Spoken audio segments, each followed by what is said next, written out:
Écoutez, j'ai vu disparaître un monde et en apparaître un autre.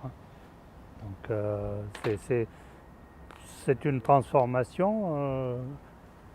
Pour moi, avec la nostalgie, je dirais qu'elle n'est pas très heureuse. Pour d'autres qui sont nouveaux arrivants, ils peuvent trouver que c'est très bien. C'est une génération nouvelle qui s'empare du quartier. Qu'est-ce qui a le plus bougé dans ce quartier ces Je dernières pense que années? c'est la communication, le contact, la solidarité. Les nouvelles populations qui sont arrivées sur Ginkgo, comme sur les nouvelles résidences des bassins à flot, on n'est pas loin de la cité dortoir.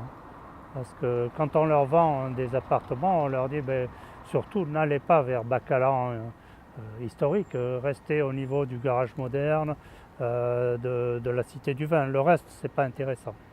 Alors la population historique de Bacalan, elle est composée de quel type de population justement? Alors il y a le vieux Bacalanais qui était pêcheur de Pibal, Civel, pêcheur d'alose, qui travaillait à la raffinerie, qui travaillait à la Faso dans des fonderies, pas mal d'ateliers métallurgiques, à tel point que la rue Achard était appelée la rue bleue parce que tout le monde était en bleu dans cette rue.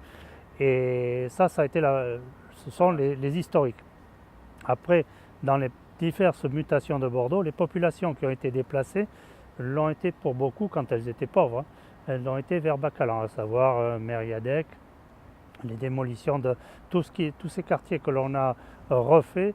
On a envoyé les gens sur ce secteur qui déjà avait accueilli historiquement les Espagnols qui avaient travaillé, les Républicains qui avaient travaillé à la base sous-marine. Et par la suite, des pieds noirs aussi, parce que l'ambiance du quartier était un petit peu plus vivante, on va dire, que le reste de Bordeaux.